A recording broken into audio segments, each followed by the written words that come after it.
faltando serviço. E você verifica que ele está trabalhando em outra empresa. Ou seja, se ele está trabalhando em outra empresa e não está mais trabalhando contigo, configura-se o ânimo de abandonar o emprego. Então ele abandonou o emprego. Não existiu um prazo específico, né? Só que o abandono de emprego tem, muitas vezes, ele é revertido por uma série vamos dizer assim, de erros praticados pelo próprio empregador na configuração do abandono, porque o empregador é que tem que provar que houve abandono. Quer ver, um exemplo? O empregador muitas vezes publica num jornal um edital de abandono de emprego. Primeiro que isso pode gerar uma indenização por danos morais, porque isso pertence à relação pessoal, à relação privada. Não há necessidade de você publicar num jornal. E você não pode pegar também, efetivamente, um fato que pertence a uma relação privada e dar publicidade no jornal. É como se você, por exemplo, fosse se separar por um fato qualquer praticado por um dos membros a esposa ou o marido, e pratica um fato, e você vai para um jornal levar a público o que a mulher praticou, o que o marido praticou de falta. Isso não é possível você fazer, tá? Então, o que você tem que fazer como empregador? Você tem que expedir, muitas vezes, uma notificação direta ao empregado, pelo correio ou via judicial, mas tem que expedir, pedindo para ele comparecer e justificar o motivo da falta dele. Por que ele está faltando ao serviço, tá? E dizer que se ele não comparecer em tantos dias, será aplicada a pena de abandono de emprego. É isso que você tem que fazer, né? Mas o que acontece muitas vezes? O empregador não age com diligência. E muitas vezes esse empregado está 5 dias sem comparecer ao serviço, aplica a justa causa por abandono e de repente o empregado chega lá e, eu estou de atestado médico. Eu estou de atestado médico, não estou faltando ao serviço injustificadamente, eu não tenho interesse de abandonar o serviço. Então, acaba muitas vezes o quê? O juiz revertendo esse abandono de emprego, para essa justa causa por abandono de emprego, para uma dispensa sem justa causa. Depois vem ato lesivo à honra e à boa fama ou ofensas físicas praticadas no serviço contra qualquer pessoa, salvo legítima defesa própria ou de outrem. Tá? Eu vou ler já o inciso seguinte. O inciso seguinte é o seguinte, diz o quê? Ato lesivo à honra, injúria, calúnia, difamação e boa fama ou ofensas físicas praticadas contra o empregador e superiores hierárquicos, salvo legítima defesa. Olha só, no inciso anterior, o que diz?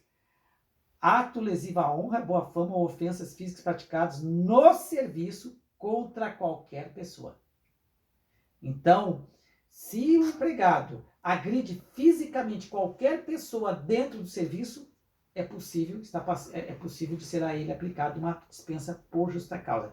Se ele agride fisicamente o empregador ou os seus superiores hierárquicos fora do serviço ou dentro do serviço, ele está sujeito à justa causa. Tá? Então, aquela história de que eu vou te pegar lá fora, quando o cara é teu superior hierárquico, se você for pegá-lo lá fora, você poderá ser dispensado por justa causa, né? É um termo que acontece no mundo do trabalho, né? Há uma discussão entre o chefe e o subordinado. Aí o subordinado diz, você só é aqui dentro que você age dessa forma, mas lá fora eu quero ver. E acaba esperando o encarregado dele lá fora e agredindo o encarregado fisicamente. Então, poderá haver uma dispensa com justa causa? Poderá. Agora, tem situações em que são completamente... Há uma agressão, mas que nada tem a ver com o trabalho. Nada, absolutamente nada a ver com o trabalho. Por exemplo, os dois estão assistindo um jogo de futebol. Um torce para o Vasco, outro torce para o Flamengo. E lá nas tantas o Flamengo faz um gol. E o cara começa a fazer piada em cima do vascaíno. O vascaíno faz uma piada em cima do flamenguista e os dois começam a se desentender e começam uma briga. Então, neste caso aí, a tendência é o juiz afastar a hipótese de justa causa, até porque ela não tem relação nenhuma com o trabalho. E o que efetivamente o dispositivo legal quer é resguardar a autoridade, mas naquilo que se diz respeito ao trabalho, e não o que não diz respeito ao trabalho. Depois nós temos prática constante de jogos de azar, a letra M. Prática constante de jogos de azar, o que é? você ficar durante o serviço, por exemplo, jogando cartas a dinheiro, fazendo jogo de bicho na hora do serviço, tá? Então, dentro do expediente. Então, essa prática constante de jogos de azar pode levar à dispensa por justa causa. Agora, é interessante que aqui, olha só, práticas constantes de jogos de azar. A lei não diz que é dentro do serviço, eu falei dentro do serviço como exemplo, mas a lei não diz. Então, há a possibilidade que, se você é viciado num jogo de azar, tá, você ser dispensado por justa causa. Obviamente que a justiça vai exigir algum tipo de relação. Dizer, olha, ele é viciado, mas qual o impacto lá no serviço dele?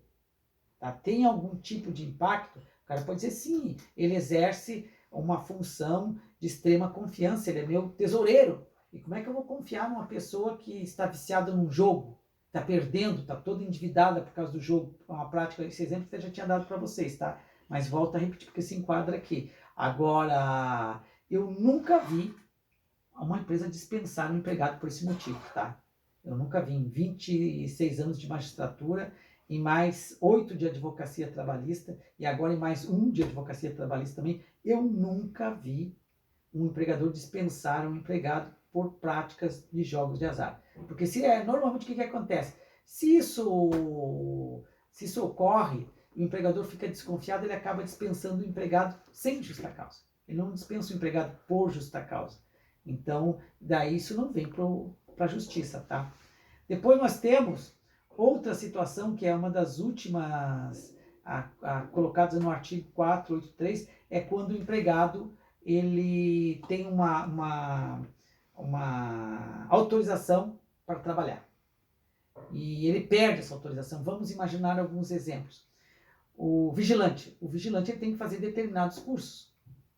E se ele não faz esse curso, ele pode o quê? Não perder a condição dele de vigilante, perder a carteirinha de vigilante, vamos usar esse termo. Ele não poderá mais trabalhar como vigilante. E nessa hipótese, a empresa poderá dispensá-lo por justa causa, tá?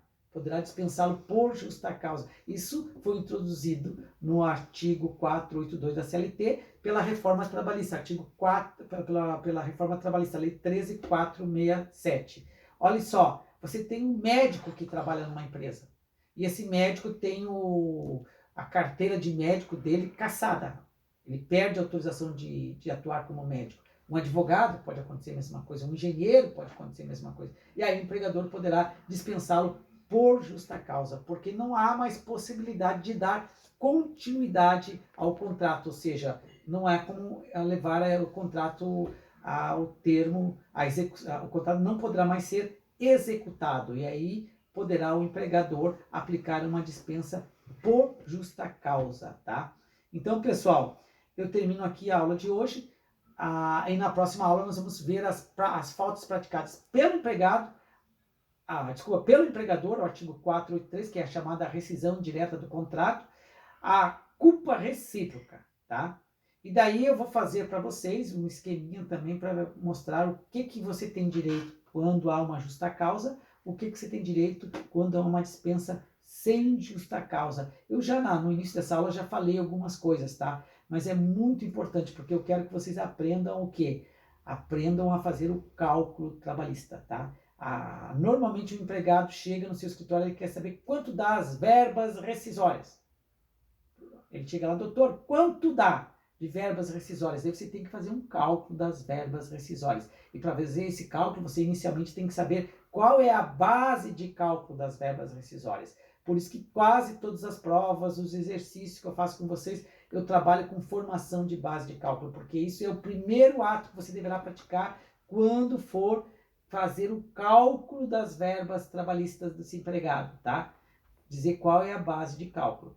Então, olha, você ganha R$ 1.500 por mês, mas você ganha mais, vamos imaginar, R$ 200 de adicional de salubridade. Então, você ganha 1.700. Eu vou calcular aviso, férias, 13º, com base no 1.700 e não no 1.500, que é o seu salário base.